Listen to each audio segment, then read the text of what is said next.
امیر سالار صاحب وایي چې د پښتنو بچي چې لوی شي نو ویزه ګوري دوی څه خبر وي چې په زور ځان له لانجه ګوري د پښتنو بچي چې لوی شي نو ویزه ګوري دوی څه خبر وي چې په زور ځان له لانجه ګوري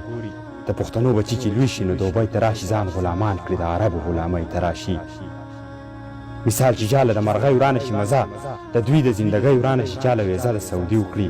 پلار په بچي باندې تادي وکړي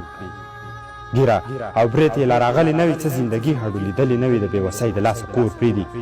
څومره په ګرانه باندې مور پرېږدي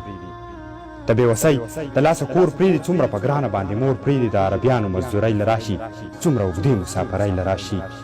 د کلي ژوند خو د خانانو ژوند د کلي ژوند د نوابانو ژوند د بل وطن د ژوند قصه شروع شي بس پلان به دا چې عجیبه شروع شي څلور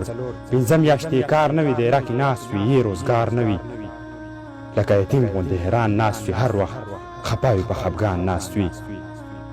لکه یتیم غوندې حیران ناست وي هر وخت خپه وي په خفګان ناست وي دلته خو ګرانه مزدوري ده صیبه دلته بلا خواري ده صیبه د بل د جیب نه چې نوټګۍ وباسي لکه د زړه نه چې لوګۍ وباسي زاړه قرضونه یې په سر پراته وي بلا غمونه یې په ځیګر پراته وي چې پسې نور د چا ودار وکړي قرض یا ستا او یا د پلار وکړي چې پسې نور د چا ودار وکړي قرض یا ستا او یا د پلار وکړي بیا د قصاب سره دیاړی له لاړ شي د چا په خوله لاړ شي کپنۍ له لاړ شي هلته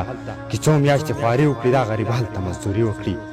دغه ظالم ترېنه پیسې ونیسي لکه په هړ کې چې روژې ونیسي دلته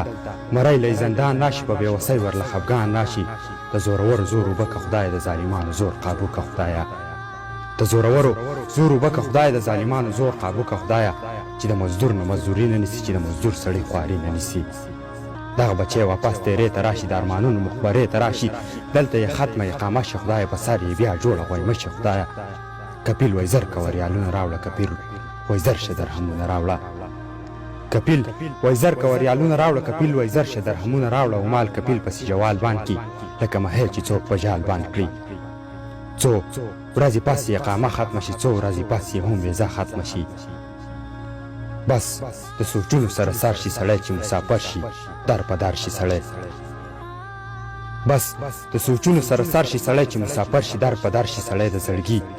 وینې خفګان وخوري د مخ هډوکي یې تاوان وخوري دلته په یو دوه کې حیران شي سړی چې اوس په کومه لار روان شي سړی دلته په یو دوه کې حیران شي سړی چې اوس په کومه لار روان شي سړی د ژوند قصه څه عجیبه پاتې شي بلا غمونه یې په زړه پاتې شي د ژوند قصه څه عجیبه پاتې شي بلا غمونه یې په زړه پاتې شي خپلو بچو له څه روزګار شروع کړئ په خپل وطن کې ورله کار شروع کړئ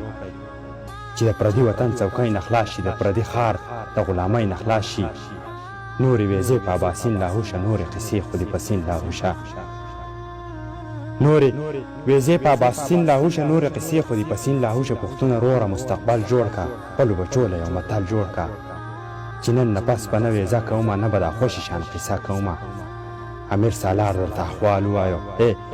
امیر سالار درته احوال ووایه ښه یې په ځیر ښه په کمال ووایو ښه یې په ځیر ښه په کمال ووایو ښه یې په ځیر